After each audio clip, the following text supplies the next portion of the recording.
Good morning friends, welcome back to my new vlog. तो आज कई दिनों बाद मेरा न्यू व्लॉग आ रहा है। तो कुछ टेक्निकल प्रॉब्लम हो गई थी जिसकी वजह से मेरे व्लॉग अपलोड नहीं हो रहे थे। तो अभी हो गई है मॉर्निंग, तो अभी मैं सबसे पहले अभी बनाऊंगी ब्रेकफास्ट। तो मेरे पास बहुत सारे लोग बोल रहे थे कि जैसे कि किसी किसी की फैमिली बहुत सपोर्टिव होती है तो वो बहुत अच्छे से पढ़ाई कर लेते, लेकिन किसी किसी के घर में इतनी ज़्यादा जो होता है ना इन्वायरमेंट, वो पढ़ने का ही नहीं हो पाता, या फिर कुछ ऐसा माहौल हो जाता है जो कि बहुत ज़्यादा टॉक्सिक हो जाता है, जिसके अंदर हम लोग घुसते चले जाते हैं और हम लोग इतने ज़्यादा घुस जाते हैं हमें पता भी नहीं होता और हमारा टाइम भी उसी में चला जाता है।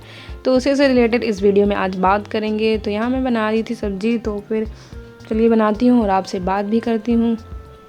और सबसे पहले अगर आप इस चैनल पर नए हैं तो चैनल को सब्सक्राइब कर लीजिएगा और वीडियो को एंड तक देखिएगा, और एंड तक देखिएगा अगर थोड़ा सा भी अच्छा लगेगा तो लाइक ज़रूर कर दीजिएगा। तो ऐसा होता है ना कि सबसे पहले ना आपको ये प्रायोरिटी देनी कि आपको करना क्या है, वो विज़न एकदम क्लियर होना चाहिए और उसके लिए आप कुछ भी कर सकते हैं। बहुत ज़्यादा मेहनत तो सबको लगना चाहिए कि हाँ इसे ये करना है, इसके लिए बहुत ज़्यादा जान लगा देती है या फिर लगा देता है जो भी। और उसके लिए ना आप बहुत ज़्यादा डेडिकेटेड हो जाइए और अपना एक टाइम बना लीजिए कि मुझे इस टाइम में स्टडी करना है, या फिर जो भी है एक्सरसाइज करना है, या जो भी काम है, आप एक स्पेसिफिक टाइम बना लीजिए, उसी टाइम पर सेव कीजिए और ऐसा माहौल बना दीजिए बाहर में कि उस टाइम आपको कोई भी डिस्टर्ब ना करे। अगर मतलब ऐसा होना चाहिए कि अगर कोई बाहर से बोले भी कि हाँ तुम्हें ये काम करना है या वो करना है, तो उसको पता होना चाहिए कि वो इस टाइम पे स्टडी कर रहा है या एक्सरसाइज कर रहा है या कुछ भी कर रहा है, एंटरटेनमेंट कर रहा है, वो वहाँ से हिलने वाला या हिलने वाली नहीं है। तो फिर एक स्पेसिफिक टाइम ज़रूर बना लीजिए जिससे आपको कोई भी डिस्टर्ब शायद ना करे। और क्या हो सकते हैं, एक जैसे कि पूरा घर होता है कि एक छोटा सा कोना, मतलब एक घर में के अंदर एक अपने लिए स्पेस बना लीजिए। छोटा सा दीवार पे मोटिवेशन के थॉट्स लगा लीजिए, एक कोना बना लीजिए जहाँ पे बैठ कर आपको बहुत शांति मिलती है, जहाँ से आपको पॉजिटिव वाइब्स मिलती हो, जहाँ पे आप बैठ के घंटों बिता सकते हैं। तो वैसा एक कोना बना लीजिए तो बहुत ही अच्छा पॉजिटिव वाइब आ गई। आप वहाँ बैठ के अच्छे से पढ़ाई कर सकते हैं, कुछ भी कर सकते हैं, एंटरटेनमेंट का काम कर सकते हैं, या फिर जो भी करना अच्छे से शांति से वहाँ पे बैठ कर अच्छे से पॉजिटिव वाइब्स की तरह बना लीजिए। उसके लिए आप छोटा सा पौधा लगा लीजिए, चेयर लगा लीजिए, कोने में वॉल पे अच्छे अच्छे मोटिवेशनल के थॉट्स के चार्ट पेपर लगा लीजिए। आप अपनी क्रिएटिविटी दिखाकर उसको अच्छे से बना सकते हैं।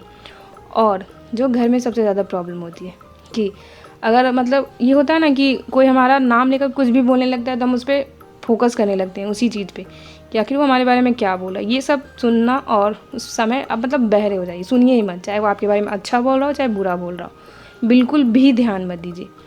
और अगर घर में एकदम ही माहौल नहीं बन पा रहा है पढ़ने का, या फिर जो भी आप करना चाहते हैं उसके लिए एकदम माहौल नहीं बन पा रहा, तो आप उस घर से मतलब बाहर उस जाकर अपने लिए टाइम बना सकते हैं, जैसे कि लाइब्रेरी होता है, और या फिर जैसे भी जो जिम मतलब एक्सरसाइज घर में नहीं कर पा रहा तो जाकर जिम में करे। और जो पढ़ाई नहीं कर पा रहा घर में, जैसे मतलब उसका एकदम माहौल बन ही नहीं पा रहा, बहुत ज़्यादा डिस्ट्रैक्शंस है या फिर बहुत ज़्यादा वैसा इन्वायरमेंट ही नहीं है घर का, तो आप जाके लाइब्रेरी में पढ़ सकते हैं। क्योंकि आपको अगर उस घर में उस तरीक़ा का माहौल नहीं बन पा रहा तो अपने लिए उस घर से आगे जाके मतलब अच्छी लाइफ चाहिए, तो उस तरह का आपको ढूंढना पड़ेगा और आपको डिसाइड करना होगा कि आपको करना क्या है। बहुत बार आपके ऊपर ठप्पा भी लग जाएगा कि मतलब आप बहुत ही ज़्यादा डिफरेंट हैं, या फिर आपका बिहेवियर बहुत ही ज़्यादा अलग है, या अलग थलग रहने लगा है, या लगी है जो भी।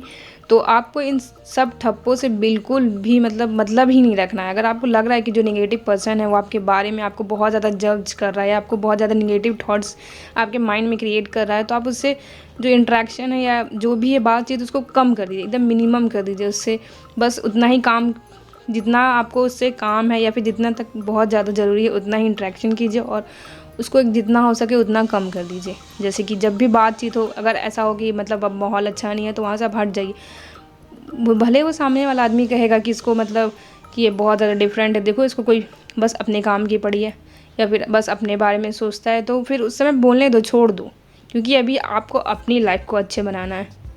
और उनसे बहस तो बिल्कुल भी नहीं करना चाहिए, और उनको मतलब ये साबित भी मत करने लगे कि आप मतलब बहुत सही हैं और वो गलत है, वो जो बोल रहे हैं वो गलत है। ये सब करने में सिर्फ टाइम वेस्ट होता है और कुछ भी नहीं। बस आप बोल दीजिए हाँ ठीक है, आप जो बोल रहे हैं वो सही है, बट अभी मैं एक्सेप्ट नहीं कर सकता।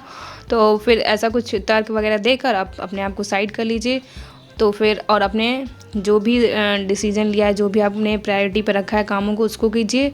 और फिर क्योंकि कोई भी छोटी मोटी बहसबाजी भी होती है, अगर आप उसमें पढ़ोगे भी तो कुछ नहीं होने वाला। अगर आप बहुत अच्छे पोजीशन पे हो, पावर पे हो, तो अगर आप उस बीच में कुछ बोलोगे तब जाके आपकी बात सुनी भी जाएगी। और ऐसे सिर्फ बोलने से कुछ भी नहीं, मतलब किसी को कुछ फ़र्क भी नहीं पड़ेगा। तो मैंने लाइब्रेरी से आके पढ़ाई की थी, उस लाइब्रेरी गई थी, वहाँ पे मैंने लगभग 4 घंटे की पढ़ाई की। फिर मैं वहाँ से वापस आई और रेस्ट किया। फिर मैंने शाम को लगभग 1 घंटे पढ़ाई की, जिसमें मैंने बिहार जी के कवर किया था। तो यहाँ मैं अभी डिनर बनाने चली गई थी, तो मैं यहाँ पे भी बना रही हूँ डिनर। और ये मेरी छोटी सी हेल्प भी चली है। ओके, तो मेरा डिनर बन चुका था, तो चलिए सर्व कर देते हैं। और फिर डिनर वगैरह करने के बाद रात में जो सुबह की प्रिपरेशन होती है, जैसा कि आप सभी को पता है, तो उसको लास्टली कंप्लीट करके मैं चली जाऊँगी अपनी स्टडी को थोड़ा सा और बढ़ाने के लिए, क्योंकि एग्ज़ाम में बिल्कुल भी टाइम नहीं है। तो यहाँ मैंने दही डाल दिया था दूध में, और फिर ये दही जमने के लिए दे दूँगी। और मैंने चने भी भिगो दिए थे, और उसके बाद मैं चलूँगी अपने रूम में।